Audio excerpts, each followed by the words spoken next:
여러분 안녕하십니까? 네, 오늘 제가 전도회 예언 세미나의 마지막이 되었습니다.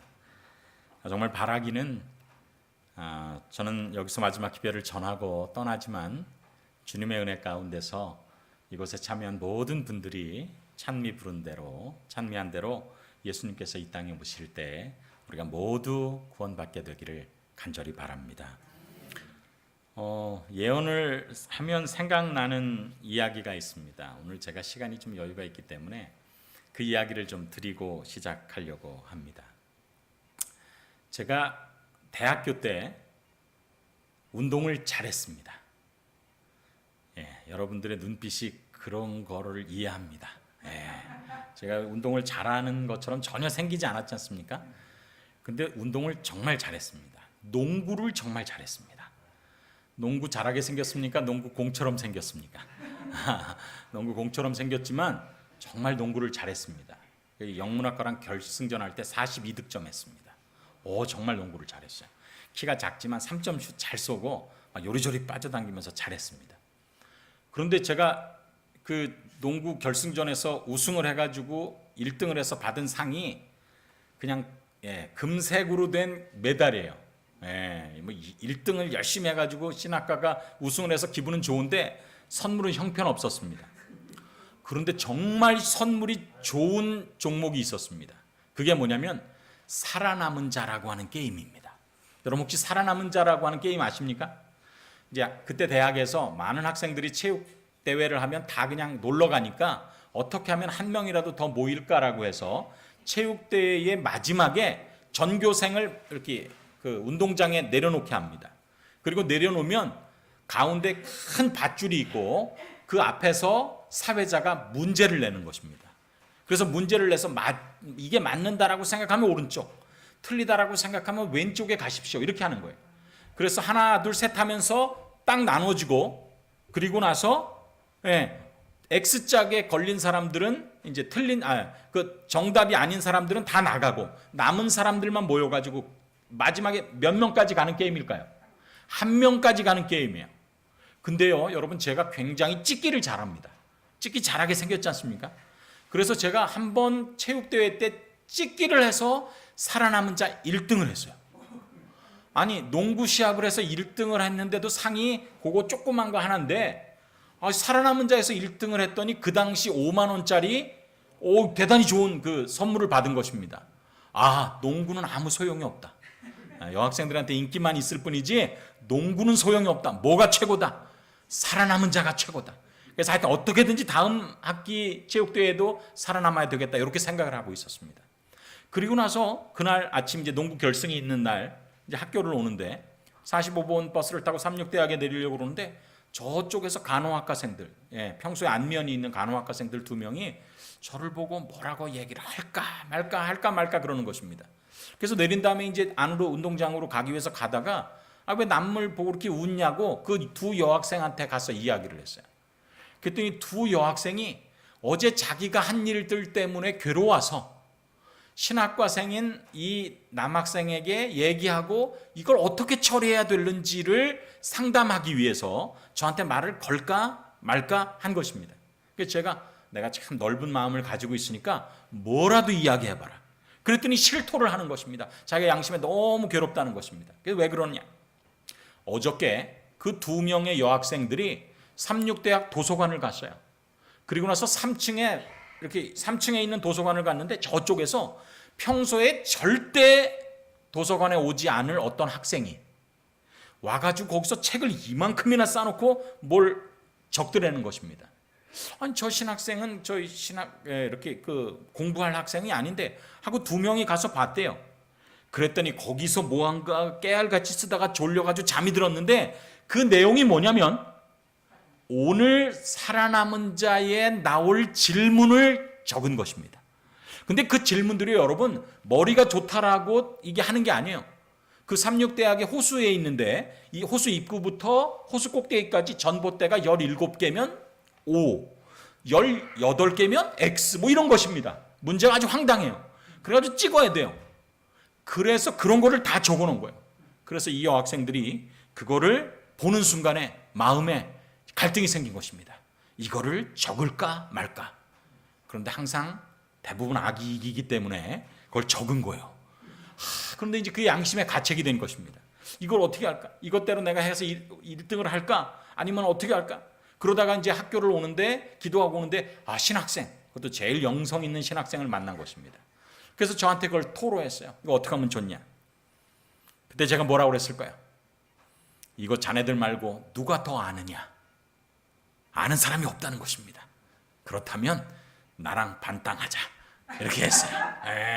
그러니까 그 친구가 그러면 지금서부터 앞으로 일어날 문제에 대해서 내가 얘기해 주겠다. 들어보니까 애울 수도 없어요. 뭐 계단이 뭐 27개냐 28개냐 이걸 어떻게 다 애웁니까? 그래서 제가 얘기하는데 딱 그렇게 얘기했습니다. 필요 없습니다. 보니까 둘 중에서 한 명은 좀 뚱뚱하게 생겼고 한 명은 좀 날씬하게 생겼어요. 그래서 당신들이 그걸 보고 있다가, 문제를 보고 있다가 그 사회자가 얘기를 할 때 동그라미가 맞으면, 뚱뚱한 사람 당신이 일어나면 내가 동그라미 쪽으로 가겠다. X가 맞으면, 더 날씬한 사람 네가 일어나면 내가 X로 가겠다. 그렇게 했습니다. 그 다음부터는요, 농구 결승에서 제가 우승했어요. 마지막에 이제 전교생들의 관심이 집중된 그 살아남은 자 게임에 제가 우승했을까요, 안 했을까요? 우승했습니다.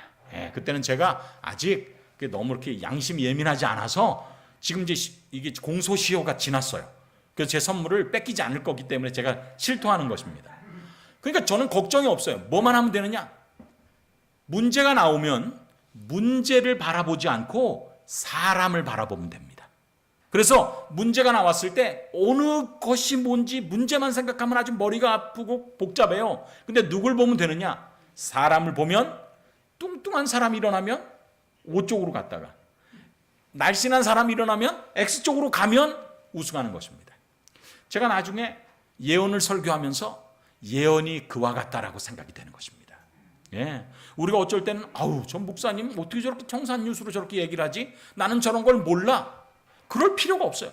여러분이 그걸 다 모르실 수도 있습니다. 알면 훨씬 좋죠. 그렇지만 모를 때라도 예언의 어떤 일들이 어려움을 닥칠 때 여러분이 누구를 바라보시면 되느냐면 예수님을 바라보면 됩니다.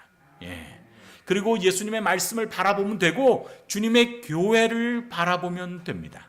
그렇다면 주님의 말씀대로 따라 사는 백성들이, 그리고 이 교회에서, 그리고 하나님의 말씀을 통하여서 이 길이 정론이 이리로 행하라라고 하는 말씀을 성령께서 주실 것입니다. 제가 떠나면서 바라기는 정말 모든 분들이, 제가 떠나서 여러분 이 예언에 있는 기별 가운데서 딱 6장을 공부하신 거예요. 7장이구나. 8장, 9장을 같이 했으니까 7장을 공부를 했는데, 성경 공부는 우리 선생님 말씀해 주신 것처럼 정말 범위가 크고 넓고 좋습니다. 우리가 성경을 더 깊이 연구해서 얻는 유익이 뭐냐면, 성경을 연구할수록 하나님은 틀림없이 믿을 만한 분이시다. 그분은 정말 계신 분이시다. 그분에게 인생을 거는 것은 정말 제일 수지 맞는 장사라고 하는 사실을 깨닫게 될 것입니다. 어떤 경우에라도 예수님을 바라보는 여러분의 시야를 놓치지 않게 되기를 간절히 바랍니다. 오늘 제가 마지막으로 말씀을 드리겠어요. 여러분, 우리는 코로나 바이러스의 창궐하는 시대에 살고 있습니다. 그런데 여러분, 코로나19를 통해서 우리는 무엇을 보는 것입니까? 저는 오늘 신앙인의 눈이 아니고 일반 세상 사람들이 세상을 어떻게 보는지를 좀 설명을 드리겠어요. 2017년이었습니다. 제가 동주원 앞에 재무일 때, 그때 지회에서 열린 재무부 자문회의의 아침 예배 통역을 맡았어요.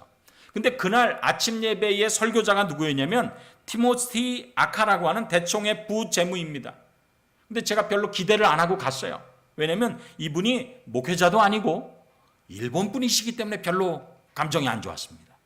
그런데 가서 이분이 얘기를 하는데, 제가 이분의 말씀 속에서 전혀 하나님을 믿지 않는 사람들이 가지고 있는 이 세상을 보는 눈 속에서도 하나님의 역사가 나타난다는 사실을 깨닫고 정말 감탄을 했습니다. 요즘 이 유럽에서 특별히 그 경제를 연구하는 사람들 가운데서 아주 중요하게 논문에도 많이 인용되고 아주 중요하게 그 생각되는 이론이 뭐냐면 러시아의 경제학자인 니콜라이 콘트라티예프라고 하는 사람이 발표한 콘트라티예프 웨이브라고 하는 그래프입니다. 이게 무엇이냐면 자본주의 경제의 장기 순환 주기를 발견한 것입니다. 이 사람은 구소련의 경제학자입니다. 돌아가셨어요. 그런데 그 얘기가 뭐냐면 경제는 계절과 같다는 것입니다. 이분은 무신론자입니다. 경제는 계절과 같다. 뭐냐면 경제가 어려운 때가 있으면 이게 제일 저점이에요. 어려운 때가 있으면 화랑이 이렇게 된다는 것입니다. 그리고 화랑 가운데서 발전이 계속 이 가을처럼 풍성한 가을처럼 가다가 다시 경제에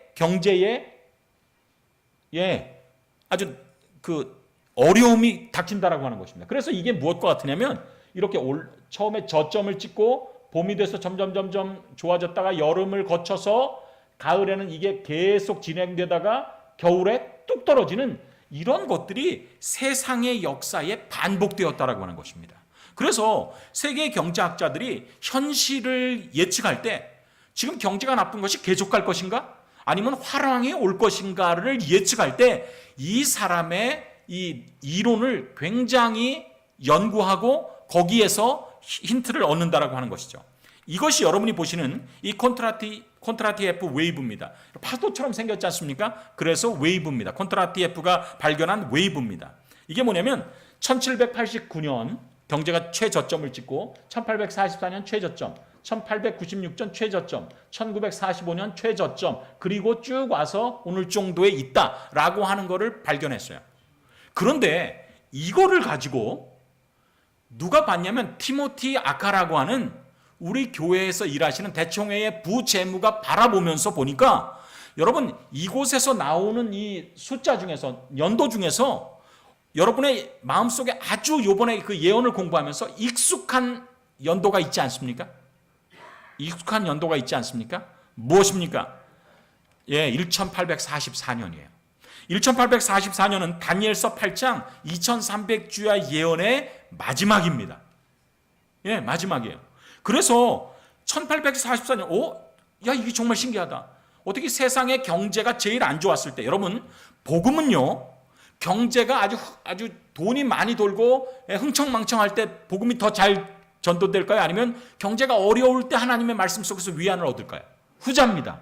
그래서 세계가 경제적으로 가장 어려워서 복음에 대한 개방성이 활짝 열릴 때 하나님께서 예언의 역사들을 이루었다라고 하는 사실을 깨달은 거예요.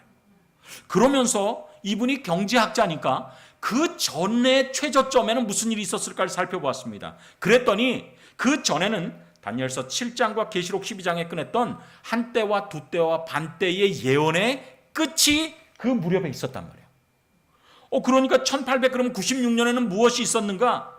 1896년에 미네아폴리스에서 우리 대총회가 열리면서 큰 외침, 늦은 비의 시작, 마지막에 세상의 복음을 전하는 계시록 18장 운동이 그때부터 시작되었다는 사실을 알게 되었습니다. 1893년에 여기 보니까 대총회 회보에 보면 큰 외침, 늦은 비를 생각하자. 환난의 때에 우리를 강하게 하는 것이 바로 이것이다. 그런데 그것은 이미 시작되었다. 그러니까 세상의 복음을 전할 수 있는 최적기에 정확하게 하나님의 예언들이 계시록 18장에 예언된 이 예언들이 이루어진 것입니다. 그 다음에 1945년에는 무슨 일이 있었습니까? 2차 세계대전이 종국됐어요. 근데 그때에 무엇이 됐는가? 유일한 초강대국으로서의 미국이 등장하기 시작하는 것입니다. 정치적으로 등장하는 것이 1945년 요때 등장하고 그리고 나서 2008년 세계 경제 공황이 지나면서 경제적으로 전 세계가 미국을 의지하게 되었어요. 그래서 정치적으로 경제적으로 초강대국 미국이 등장하는 것이 계시록 13장의 예언이 이루어졌다는 것을 우리가 발견할 수 있게 되는 것입니다. 무엇입니까? 우리는 세상의 역사가 우연에 따라 지난다라고 생각하지만 하나님께서는 당신이 계획한 대로 세상의 역사의 종국을 향하여 시간의 내비게이션을 가지고 계신데 그때마다 예언이 이룰 때마다 그때 복음의 수용성을 가진 사람들에게 말씀을 전파하기 위해서 하나님의 편에서는 최선의 노력을 다하고 계신다라고 하는 사실을 우리가 발견하게 되는 것입니다. 그래서 볼저다 내가 문 밖에 서서 두드리노니 누구든지 내 음성을 듣고 문을 열면 내가 들어가서 그에게 들어가서 그로 더불어 먹고 그는 나로 더불어 먹으리라. 여러분, 이 웨이브가 떨어지면서 저점을 찍을 때마다 우리에게 노크하시는 하나님의 음성을 듣게 되는 것입니다. 이번 예언 연구를 통하여서 하나님께서 우리의 마음 문을 두들기고 계셨다는, 이 세상 사람들의 마음 문을 60년 70년 주기로 두들기고 계시며 복음이 전파될 수 있는 길들을, 수용성들을 준비하고 계신다라고 하는 사실을 믿게 되기를 간절히 바랍니다. 이게 경제학자들이 발견한 데이터에 믿음의 해석을 가한 것입니다. 여기 우연입니까? 그렇지 않습니다. 세상의 역사는 하나님의 은혜 안에 지금도 이루어지고 있다라고 하는 사실을 기억하게 되기를 간절히 바랍니다. 어쩔 때는 그래서 우리가 계시록 12장, 13장, 14장을 할 때 무슨 전설 따라 삼천리나 아니면 무슨 무협지 같은 느낌을 받으실 수도 있어요. 그렇지만 우리 하나님께서 모든 세상 역사를 주관하시고 결국 주님의 재림으로 이 땅에 오시기 전에 그의 십자가의 피로 구원한 모든 사람 가운데서 한 사람이라도 더 구원하기 위해서, 그래서 오늘 6개의 선물 가운데서 마지막 선물인 세 천사의 삼중 기별을 우리에게 영원한 복음을 주시는 하나님의 은혜를 인하여 감사하게 되기를 간절히 바라고, 이 시간에 세상을 위해서 주어지는 마지막 선물이 도대체 무엇인가 우리가 그 가운데서 발견하고 그 선물을 나의 것으로 삼는 우리 모두와 또 우리 사이트에 있는 모든 교회가 되기를 간절히 바랍니다. 우리가 어제 저녁에 살펴본 사단의 삼중연합에 대항하는 하나님의 마지막 선물은 세 천사의 삼중 기별입니다. 세 천사의 기별은 요한계시록 14장에 나오고 있어요. 근데 이 말씀이 왜 중요하냐면 어제 우리가 살펴보았습니다. 세 짐승의 연합 아니면 세 천사의 기별을 순종하는 둘 중에 하나로 우리가 참석한단 말이에요. 어느 쪽이든지 우리가 한편에 거하게 되는 것입니다. 여기 똑같은 대상을 향해서 양쪽에서 한쪽은 경고하고 한쪽은 위협하고 한쪽은 초청하는 것입니다. 세 짐승의 연합을 보십시다. 또 권세를 받아 성도들과 싸워 이기게 되고 각 족속과 백성과 방언과 나라를 다스리는 권세를 받습니다. 이게 세 짐승의 연합이 마지막 시대에 가지게 될 권한입니다. 그런데 그 족속과 방언과 백성과 나라들을 향해서 다스리는 권세를 받은 이쪽 세 짐승의 연합에 대항해서 하나님께서는 요한계시록 14장 6절에 또 보니 다른 천사가 공중에 날아가는데 여러 나라와 족속과 방언과 백성에게 전파되어야 할 어떤 복음을 가졌더라? 영원한 복음을 가졌더라. 그 기별이 시작하면 설교가 끝나지 않아서 영원한 게 아니라 그 복음을 받아들이는 혜택이 영원한 생명에 이르게까지 하는 놀라운 복음의 기별을 가지고 있는 것입니다. 그래서 우리는 똑같은 대상을 놓고 선의 편과 악의 편에서 마지막을 자기의 편에 끌어들이기 위해서 애쓰는 선악의 대쟁투의 실제적인 두 세력을 바라보면서 우리가 그 가운데서 세 천사의 기별을 마음속에 받아들이는 올바른 승리의 편, 선의 편에 되기를 간절히 바라는 것입니다. 그렇다면 이 세 천사의 기별이 도대체 무엇인가 우리가 살펴보겠어요.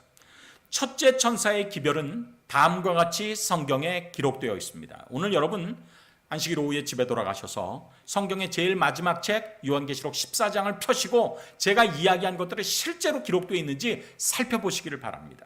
첫째 천사의 기별입니다. 계시록 14장 7절에는 이렇게 기록하고 있습니다. 하나님을 두려워하며 그에게 영광을 돌리라. 이는 그의 심판하실 시간이 이르렀음이니 하늘과 땅과 바다와 물들의 근원을 만드신 이를 경배하라. 요게 한글로 된 세 천사의 기별, 마지막 주어지는 선물의 한쪽 첫 번째 파트입니다. 세 천사의 기별이니까 세 파트가 있겠죠. 이렇게 돼 있는데 요거를 우리가 분석을 하면요, 다음과 같이 분석을 할 수 있어요. 세 천사의 기별 중에서 첫 번째 천사의 기별의 내용은 무엇이냐? 하나님을 두려워하고 그에게 영광을 돌리라는 것입니다. 이유는 왜 그러면 하나님을 두려워하며 영광을 돌려야 되느냐? 그의 무슨 시간이 이르렀다? 심판의 시간이 이르렀다. 예수님의 재림과 재림 전에 심판하는 기간이 이르렀기 때문에 하나님을 두려워하며 영광을 돌리라는 거예요. 그러면 어떻게 하는 것이 심판하실 시간이 이르렀을 때 하나님을 두려워하며 영광을 돌리는 방법인가? 방법이 무엇이라고 기록되어 있냐면 하늘과 땅과 바다와 물들의 근원을 만드신 이를 경배하라. 이게 방법입니다. 네. 여러분, 이 세 천사의 기별 대단히 중요합니다. 이게 마지막 자비의 기별이고 온 세상 사람들 중에 우리가 어느 편에 속할 것인지를 선택하는 것이기 때문에 여러분 잘 들으셔야 돼요. 내용은 하나님을 두려워하며 그에게 영광을 돌려라. 이유는 심판하실 시간이 이르렀다. 그러니 하늘과 땅과 바다 물들의 근원을 만드신 이를 경배하라. 그런데 여러분 보십시오. 이걸 보니까 이게 복음처럼 보입니까? 좀 무섭게 들립니까? 약간 무서울 것 같아요. 그래서 이게 정말 영원한 복음, 여기 보니까 땅에 전파되어야 될 영원히 기쁜 소식이고 좋은 소식인가 살펴보겠습니다. 첫 번째, 이유를 살펴보십시다. 여러분, 심판한다라고 하는 것은 기쁜 일입니까? 두려운 일입니까? 두려운 일처럼 보이는 것입니다. 그런데 여러분, 세 천사의 기별, 심판하실 복음이 이르렀다는 그 심판이 다가온다는 것이 복음인 것은 누구에게 복음이냐면 내가 돌아가서 변사또가 잘못 행한 모든 것을 심판해서 너를 구원하겠다라고 이야기했을 때 다음 중에 누구에게는 이게 복음일까요? 1번 백설공주, 2번 엘사공주, 3번 춘향이. 누구에게는 복음일까요? 춘향이에게는 복음이에요. 예. 그래서 나를 심판하고 문제를 바로 잡아줄 때 억울함 가운데 있는 그 심판자의 사랑을 받는 사랑의 대상 피앙새는 심판이 두려움입니까? 기쁨입니까? 심판이 기쁨이란 말이에요.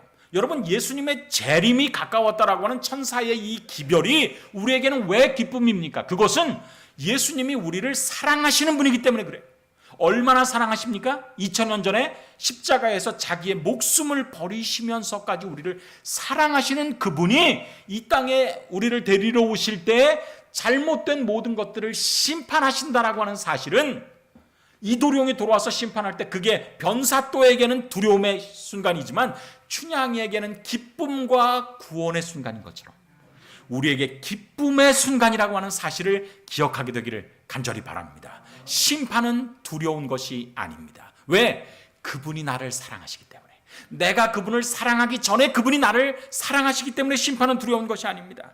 여러분, 온 우주에서 내 심판을 제일 잘 도와주실, 어쩌면 가장 편파적으로 도와주실 수 있는 유일한 변호사가 오시는 것입니다. 여러분, 예수님께서 이 땅에 오실 때, 나의 구원자요 나의 변호자 되신 예수님께서 이 땅에 오실 때 마치 춘향이가 이도령을 기다리고 그 돌아온 이도령이 돌아온 것이 축복인 것처럼 여러분을 사랑하시고 이 땅에 오시는 예수님의 안에서 구원을 얻으시는 축복을 받게 되기를 간절히 바랍니다. 그렇습니다. 심판하실 시간이 이르렀다는 것이 복음입니다. 왜냐하면 그분이 우리를 속죄하시고 도말하십니다. 십자가에서 우리 죄를 없애주세요. 법적으로 없애주실 뿐만 아니라 도말이라고 하는 2300주야가 마치는 1844년부터 그분은 하늘 성소에서 우리의 죄를 실제적으로 없애시는 것입니다. 그런데 우리의 구원을 위해서 꼭 필요한 속죄와 도말 이 두 가지 중에서 이거는 사람이 할 수 있는 게 아니라 하나님께서 선물로 주시는 거예요. 그런데 하나님께서 사람에게 선물로 주시는 것이 구원의 계획에 포함되어 있는 이 두 가지는 시간을 정해놓고 미루지 않고 하나님께서 하십니다. 전 이 하나님이 너무 좋습니다. 그분은 미루지 않으세요. 구원에 있어서 하나님께서 하실 일은 십자가도 미루지 않으시고 정확한 때에 하나님께서 돌아가시고 심판하실 일도 정확한 때를 정해서서 하나님께서 하시는 것입니다. 그러나 구원을 위해서는 한 사람이라도 더 구원받고자 오늘 여러분에게 여러분의 마음 문을 두들기시는 우리 하나님의 은혜를 발견하게 되는 것입니다. 여러분, 아직 은혜가 있을 때 여러분의 마음 문을 열고 주님의 은혜를 받아들이게 되기를 간절히 바랍니다. 두 번째, 하나님을 두려워하며 그에게 영광을 돌려라. 첫째 천사의 기별의 내용이 복음인가? 우리가 이유가 복음인 것은 살펴보았는데, 그렇다면 이 첫째 천사의 기별의 내용, 하나님을 두려워하며 그에게 영광을 돌리라라는 이 내용이 복음인가? 복음입니다. 두려워하며 영광을 돌려라. 좀 무섭게 보이지만 왜 이게 복음인지 설명을 하겠습니다. 제가 지금부터 15년 전에 유학을 마치고 돌아와서 그 동해중앙교회라는 곳에 발령이 났어요. 동해중앙교회에 갔습니다. 그랬더니 거기는 할머니 집사님들이 많으셨어요. 교인들은 한 130명 정도 되는데 할머니 집사님들이 많으세요. 그래서 제가 갔는데, 제가 여러분이 보시기에 아주 예의 범절이 좋은 사람인 것처럼 보입니까? 아주 불량배처럼 보입니까? 예의 범절이 아주 좋죠. 그래서 교회에서 대신방을 이제 3월쯤에 하지 않습니까? 처음에 목사가 발령을 받고. 근데 제가 어디로 가기로 했냐면 할머니 구역반으로 가기로 했어요. 할머니 구역반에 10시에 간다라고 이야기하고 제가 가는데, 제가 그래도 아주 이렇게 매너가 있는 사람이어서 약속 시간 한 10분 전에 갔습니다. 그런데 제가 깨달았어요. 방문을 약속하면 그 자리에 그때 가야지, 그 전에 가면 당황하신다는 걸 깨달았어요. 근데 제가 갔습니다. 그러고 나서 처음 담임 목사가 가는 거예요. 문을 열고 할머니들이 거기 많이 계신 한 10명의 할머니들이 계신 곳에 딱 가가지고 제가 인사를 하기 위해서 좀 일찍 도착해가지고 문을 열고 들어가는데, 거기서 제가 잊지 못할 소식을 들은 것입니다. 어떤 할머니 집사님 한 분이 저를 딱 보시더니 하만 목사님 오셨네, 이렇게 하는 거예요. 와, 아니 여기는 정직하게 표현한다 그러더니 이렇게 정직하실 수 있는가? 돼지까지는 봐주는데 하마라니? 이야, 담임 목사를 바라보고 하마 목사님 오셨네.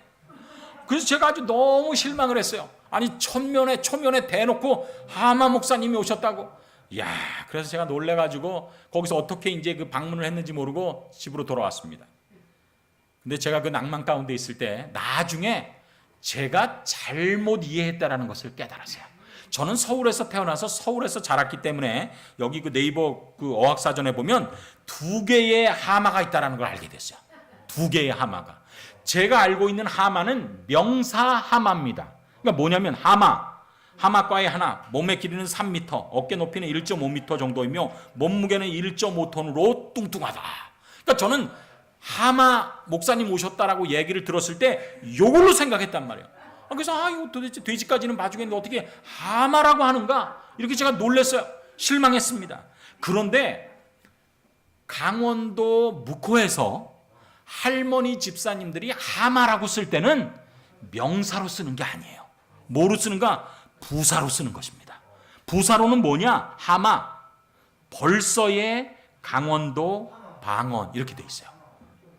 그래서 목사님 하마 오셨네 이렇게 한 거예요. 근데 저는 그거를 모르니까 하마 목사님 오셨다 이렇게 생각했어요. 그러니까 이분은 그겁니다. 아니 10시에 오시기로 한 목사님이 9시 50분에 오셔서 지금 밥도 챙겨야 되고 뭐 해야 되는데 벌써 오셨다 이거예요. 그래서 안에 있는 분들에게 아니 목사님 벌써 오셨으니까 준비해라라고 외친 것입니다. 그러니까 똑같은 단어가 누가 쓰느냐에 따라서 다른 것입니다. 그래서 여러분 보십시오. 하나님을 두려워하며 그에게 영광을 돌려라라고 요청하는 것, 그렇게 우리를 초청하는 것이 복음인 것은 그게 성경에서 예수님과 관련돼서 쓰일 때는 다음과 같은 우리가 생각하는 두려워하다라고 하는 표현이 다르다라는 것을 성경을 통해서 확인할 수 있기 때문에 그렇습니다. 여러분, 성경에서 하나님을 두려워하며 그에게 영광을 돌린다라는 말이 사복음에서는 2 케이스에서만 쓰였어요. 그런데 그 2 케이스에서 예수님을 만날 때 쓰인 그 만남에서 사용된 하나님을 두려워하며 영광을 돌리라고 하는 이야기는 마태복음 9장에 지붕을 뚫고 내린 중풍병자 사건을 통해서 그 중풍병자가 구원받았을 때의 사람들의 반응입니다. 또 누가복음 7장에서 나인성 과부의 아들이 죽었어요. 장사 지내기 위해서 무덤으로 향해 이 관에다 메고 가는데 그때 예수님을 만났을 때 예수님께서 과부의 아들의 죽음을 살려주셨어요. 그때에 요 말, 하나님을 두려워하며 영광을 돌리라는 말이 사용된 것입니다. 여러분 보십시다. 이거 제가 하는 얘기가 아니에요. 마태복음 9장입니다. 침상에 누운 중풍병자를 사람들이 데리고 오거늘 예수께서 저희의 믿음을 보시고 중풍병자에게 이르시되 소자야 안심하라. 무엇을 받았느니라? 내 죄사함을 받았느니라. 왜냐? 인자가 예수님께서 이 세상에서 무엇을 사하는 권세가? 죄를 사하는 권세가 있는 줄을 너희로 알게 하기 위해서 내가 중풍병자 고쳤다 이것입니다. 그럴 때 8절 같이 읽어볼까요? 무리가 보고 시작. 무리가 보고 두려워하며 이런 권세를 사람에게 주신 하나님께 영광을 돌리니라. 여기에 나온 거 요거예요. 하나님을 두려워하며 그에게 영광을 돌리라는 말은 언제 사용되는 것이냐면 인간이 죄를 사할 수 없어요. 인간이 중풍병자를 고칠 수 없습니다. 그런데 그것을 하나님께서 그의 택하신 예수님을 보내셔서 우리 가운데서 내 목전에서 그 일을 이루어 주셨다는 것입니다. 그럴 때의 백성들이 하나님의 은혜에 감격하여서 나오는 반응이 뭐예요? 하나님을 두려워하며 그에게 영광을 돌리라라고 하는 것입니다. 두 번째, 여기 누가복음 7장 11절로 16절에 보면 예수께서 나인이라는 성으로 가실새 성문에 가까이 오실 때에 사람들이 한 죽은 자를 메고 나오니 이는 그 어미의 독자요 어미는 과부라. 참 장례식에 참석해도 이것처럼 정말 위로가 없는 장례식이 없잖아요. 과부의 아들이 죽은 것입니다. 예수께서 가라사대 청년아 내가 네게 말하노니 일어나라 하시매 15절 죽었던 자가 일어나 앉고 말도 하거늘 16절 같이 읽어볼까요? 시작. 모든 사람이 두려워하며 하나님께 영광을 돌려 가로되 하나님께서 자기 백성을 돌아보셨다 하더라. 요때 사용된 것이 하나님을 두려워하며 그에게 영광을 돌리라라고 하는 그 표현인 것입니다. 다시 말하면 자격이 없는 죄인을 용서해 주신단 말이에요. 예수님께서 가망성 없는 죽은 사람을 예수님께서 구원해 주신단 말이에요. 그때에 그것을 볼 때의 반응이 하나님을 두려워하며 영광을 돌리라고 하는 것입니다. 그래서 세천사의 기별에 하나님을 두려워하며 그에게 영광을 돌리라는 표현은 예수님께서 재림을 앞에 두고 이 땅에 오시는데 그분은 심판자가 아니라 우리의 변호사로 이 땅에 오실 것인데 그 기쁘고 즐거운 날에 내 자신을 돌이켜보면 여러분들을 돌이켜보면 여러분이 자격이 있는 사람이에요?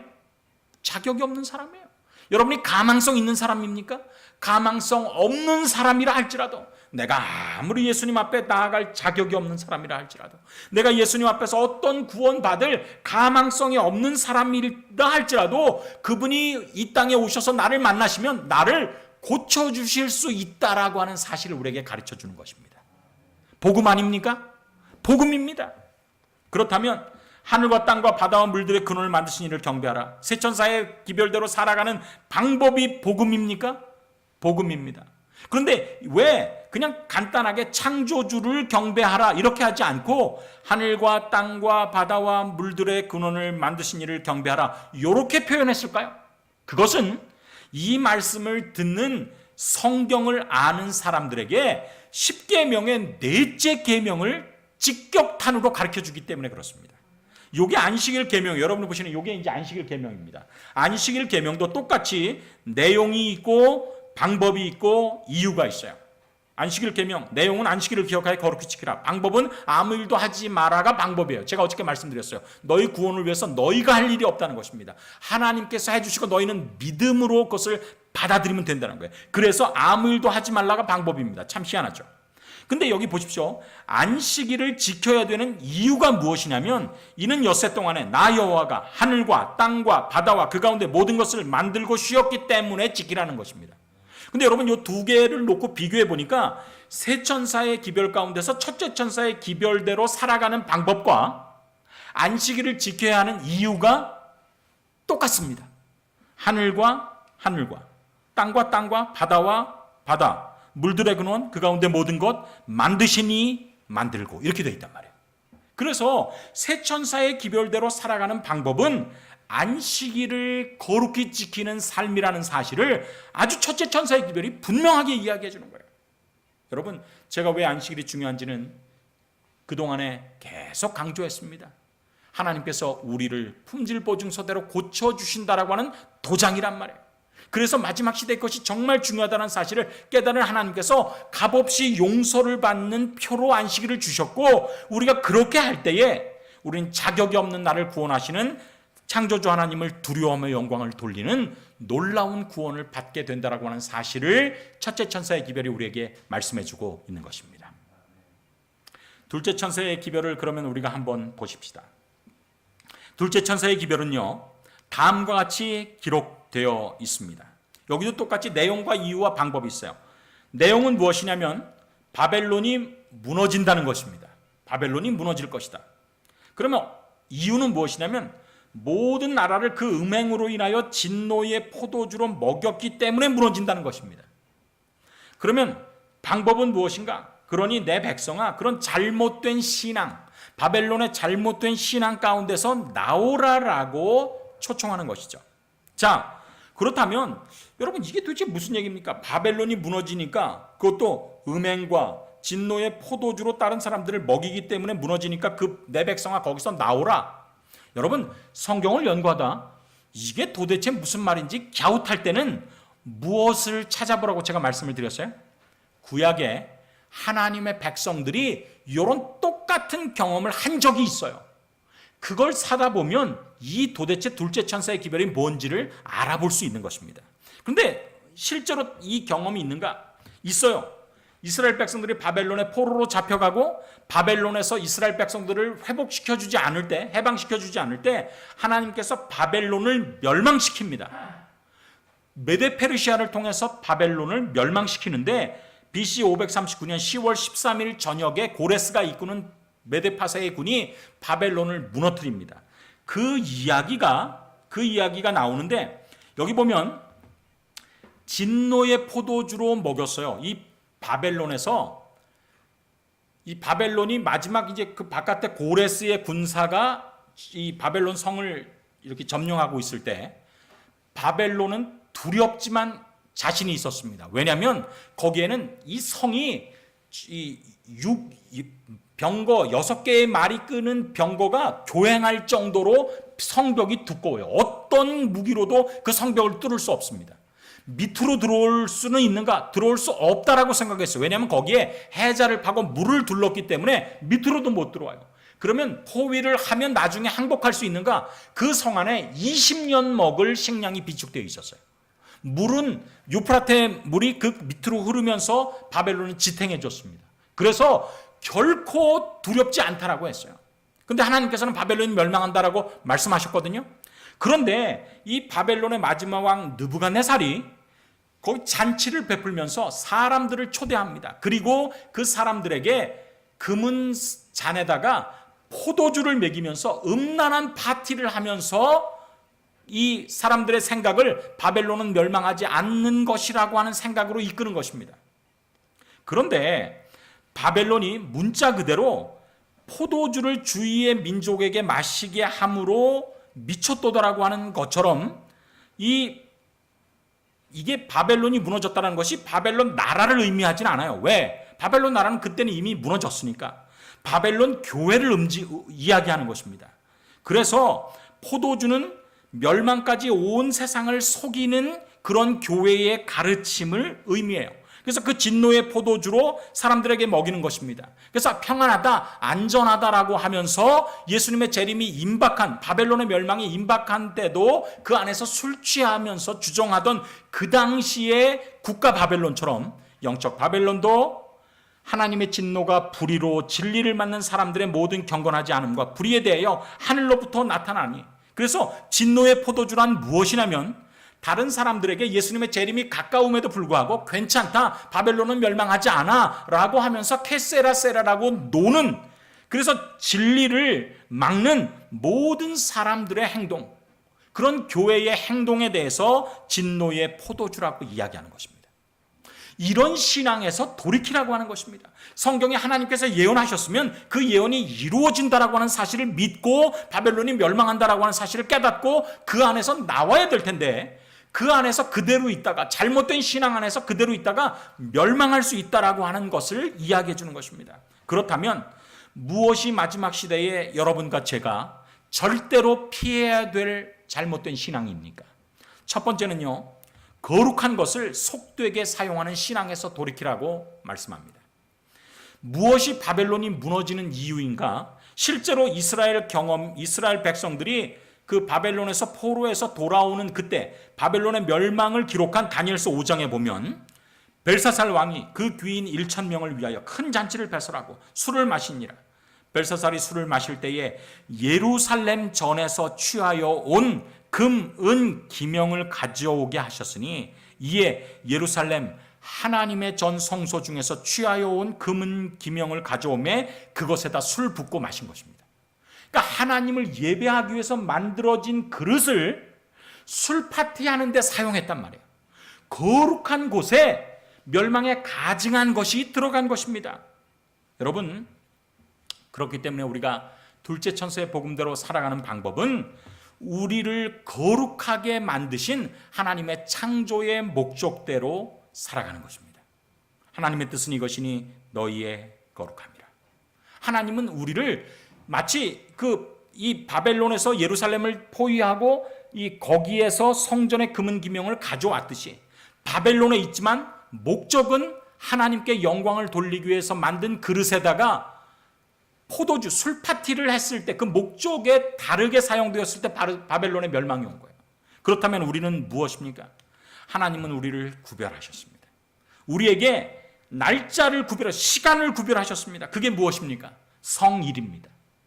하나님은 우리에게 공간을 구별하기를 원하세요. 모든 것은 네 마음대로 갈 수 있지만 안식일에는 이곳을 반드시 오기를 원한다. 그게 무엇입니까? 거룩한 장소, 성전입니다. 성소, 성전 그렇습니다. 하나님 모든 물건 가운데서도 하나님께 구별된 것이 있다라고 하는 것을 기억하기를 원하세요. 그게 무엇이냐? 11조와 헌물입니다. 그리고 하나님께서 우리의 모든 것 가운데서도 구별한 것이 있다라는 것, 하나님께로부터 부여받은 이 직무, 성직은 하나님께서 우리에게 주신 거예요. 성직을 행하는 것은 하나님께 구별된 것입니다. 우리가 집사를 하든지 장로를 하든지 이 모든 것은 구별된 거예요. 그래서 목적이 거룩하게 만들어졌으면 거룩한 목적에 따라 살아가는 것이 바벨론에서 구원받는 방법입니다. 여러분, 하나님께서 우리에게 구별을 원하시는 것을 구별함으로 하나님께 영광을 돌리는 우리 모두가 되기를 간절히 바랍니다. 또 바벨론의 두 번째 멸망의 이유는 알고도 행치 않는 것입니다. 벨사살 왕이요. 이게 다니엘이 벨사살에게 이야기하는 것입니다. 벨사살 왕이요. 왕은 그의 아들이 되어서. 그가 누구냐? 느부갓네살이에요. 느부갓네살은 꿈을 꾸었습니다. 그리고 세상의 역사가 어떻게 됐는지를 다 알았어요. 금신상을 만들다가 쫄딱 망했습니다. 풀무불에 집어넣다가 하나님의 능력으로 구원받는 사람을 봤어요. 그렇기 때문에 하나님의 말씀대로 사는 것이 얼마나 중요한지를 본인이 깨닫고 그의 손자인 벨사살에게 이야기했습니다. 그래서 벨사살이요, 왕은 그의 아들이 되어서 이것을 다 알고도 살지 않은 것입니다. 여러분, 마지막 시대에 우리에게 정말 중요한 두 번째 천사의 기별이 우리에게 주는 교훈이 무엇이냐면 아는 대로 살라는 것입니다. 아는 대로 살라. 그날 539년 10월 13일 날 바벨론이 멸망하는 그날에 두 명의 벨사살이 그 같은 장소에 있었습니다. 하나는 벨사살 왕이고 또 하나는 벨드사살이라고 이름 붙인 다니엘이었어요. 이 두 개의 이름이 결국 같은 것입니다. 벨드사살은 벨사살을 포함하고 있지 않습니까? 드자가 더 하나 들어간 거지. 그래서 두 명의 이 벨사살이 있었는데 한 명은 구원함을 받고 다니엘은 구원함을 받고 벨사살은 영원한 멸망을 당했습니다. 이유가 무엇입니까? 아는 대로 한 사람은 살고 한 사람은 알지만 살지 않은 것입니다.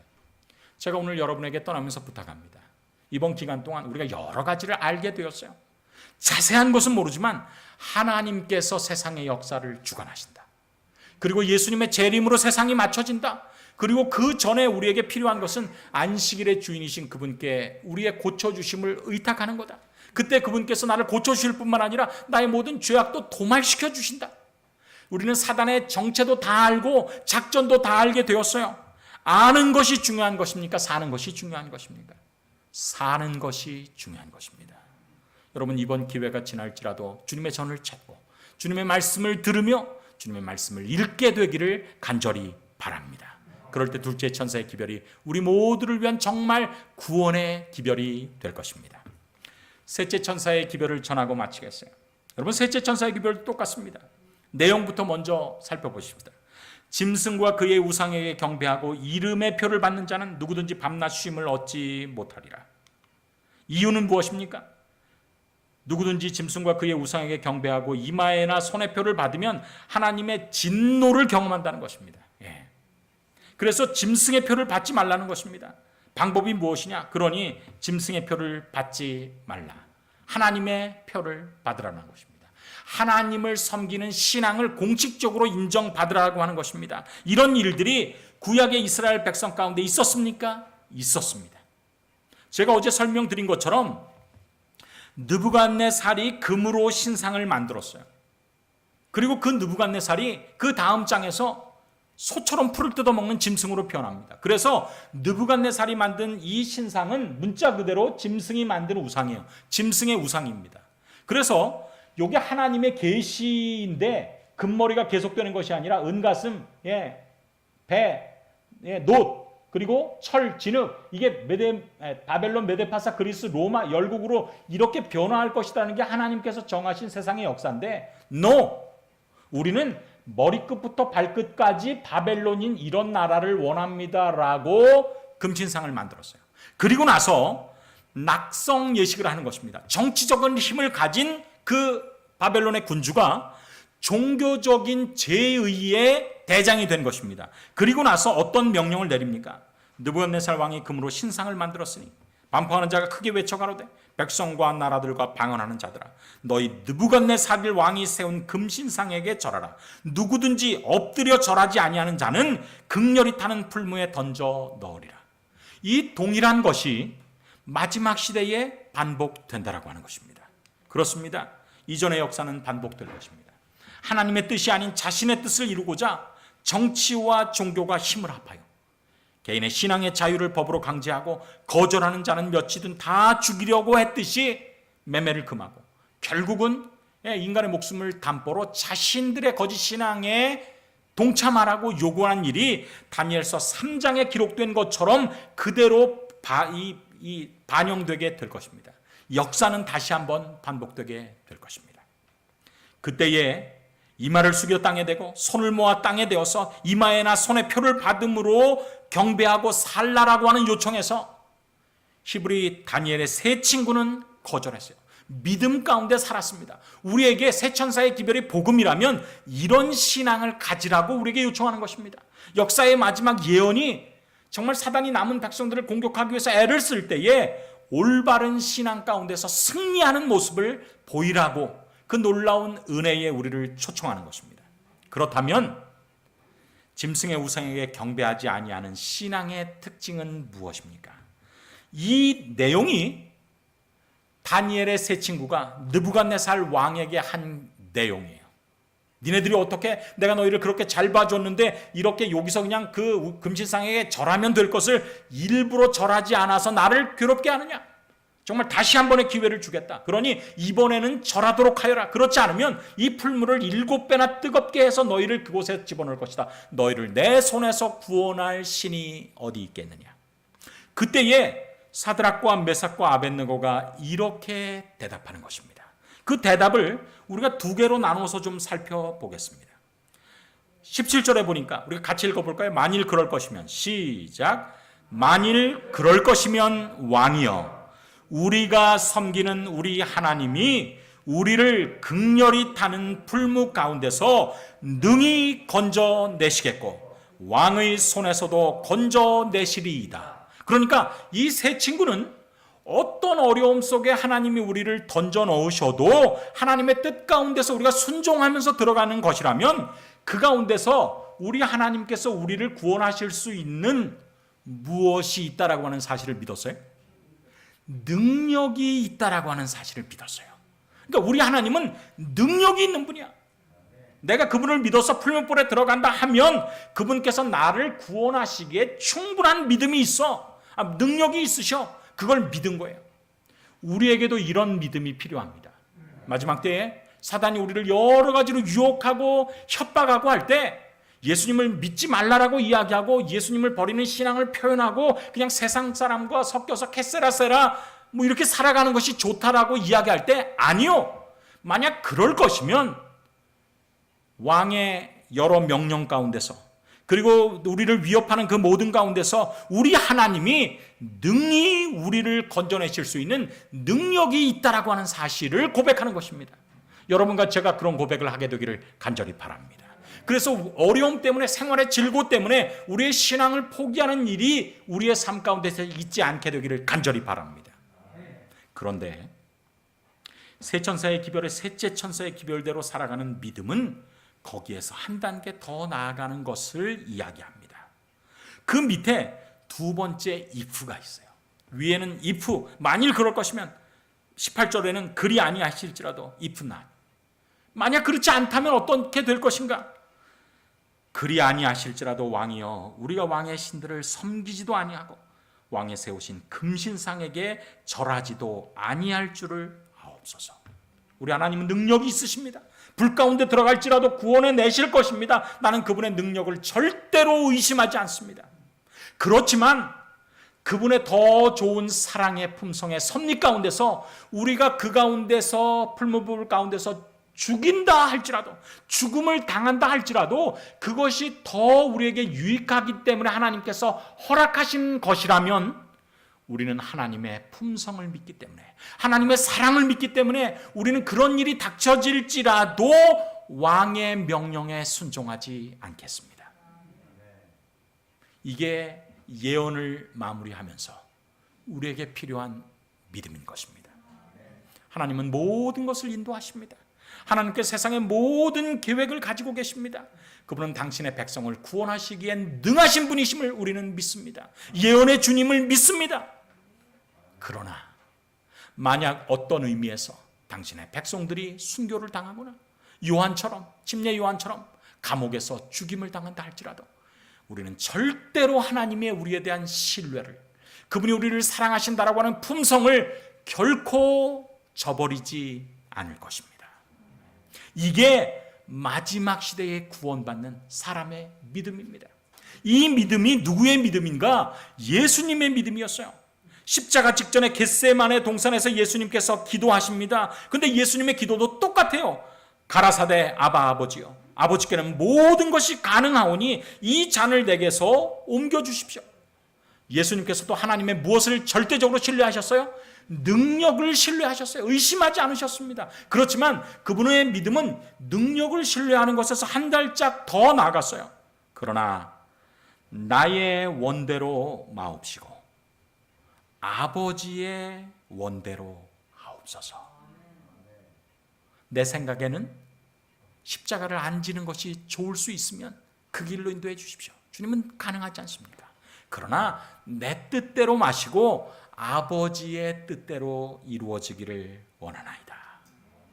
그래서 요한계시록 14장 12절에 성도들의 인내가 여기 있나니 저희는 하나님의 계명과 예수 믿음을 지키는 자니라.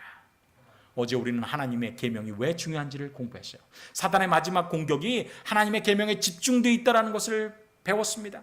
그렇게 하나님의 백성을 공격할 때 우리에게 필요한 것이 무엇입니까? 예수를 믿는 목적격의 믿음도 필요하고 예수님이 가지셨던 소유격, 예수의 믿음이 우리에게 필요한 것입니다. 예수님을 믿는 목적격의 믿음이 필요한 뿐만 아니라 마지막 시대의 예수님과 동일한 역할을 감당할 우리들에게는 예수의 믿는 믿음이 필요한 것입니다. 예수님이 겟세마네 동산에 기도하실 때 아버지여 당신께는 모든 것이 가능하오니 이 잔을 내게서 옮겨 주옵소서. 능력을 믿었어요. 뿐만 아니라 예수님의 믿음은 그러나 나의 원대로 마시고 아버지의 뜻대로 되기를 원하나이다. 마지막 시대의 위기가 우리를 위협할 것입니다. 많은 그 세상의 역사가 우리가 계시록 13장에 언급된 그런 예언의 주체들이 하나님의 백성들을 공격할 것입니다. 그때도 하나님의 능력을 신뢰하십시다. 하나님의 능력을 신뢰할 뿐만 아니라 그분의 사랑의 품성을 신뢰하십시다. 그리고 어린 양이 어디로 우리를 이끄시든지 따라감으로 주님 안에서 이 예언의 모든 것을 우리가 공부한 사람으로서 어린 양이 어디로 이끌고하든지 인도하든지 따라감으로 주님의 품 안에서 승리할 수 있는 주님의 사랑하는 백성들, 정말 오늘 참석한 모든 분들이 되시기를 간절히 바라면서 말씀을 마치겠습니다. 다 함께 기도하시겠습니다. 하나님, 짧지만 긴, 또 길지만 짧은 예언 세미나를 함께 나눌 수 있도록 도와주셔서 감사합니다. 하나님께서 마지막 시대에 분명한 예수님의 재림을 앞에 놓고 우리에게 주어진 6개의 선물들을 주셔서 감사합니다. 우리가 향방 없이 살지 아니하고 그저 세상 세파에 흘려서 살지 아니하고 주님께 주시는 이 귀한 복음의 선물들을 위기의 때마다 꺼내보고 펼쳐서 정말 우리를 구원하시기엔 능하신 하나님이 계시다라고 하는 사실을 믿고 따라갈 수 있도록 인도하여 주시옵소서.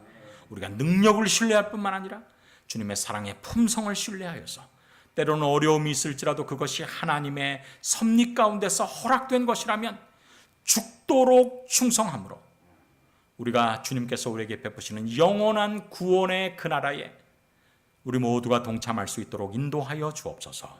아버지 하나님, 이번에 우리 말씀의 잔치를 배설한 모든 지역교회를 축복하여 주셔서 그곳을 통해서 말씀을 들었던 모든 한 사람 한 사람들이 주의 말씀 가운데서 흥왕해 갈 수 있도록 인도하여 주시고 재림을 위하여 준비된 주님의 귀한 종들 될 수 있도록 인도하여 주옵소서. 이목정교회도 축복하여 주셔서 이곳을 향해서 말씀을 들은 많은 사람들이 그들의 마음속에 호소하시고 마음문을 두드리시는 예수님께 마음문을 열고 침례를 받고 주님의 은혜 가운데서 이 귀한 진리의 말씀에 같은 도에 참여할 수 있도록 인도하여 주시옵소서. 각 교회의 침례를 결심한 모든 사람들에게도 우리 주의 성령께서 축복하여 주시고 평생 인도하여 주셨기를 예수님의 이름으로 간절히 기도드리옵나이다. 아멘.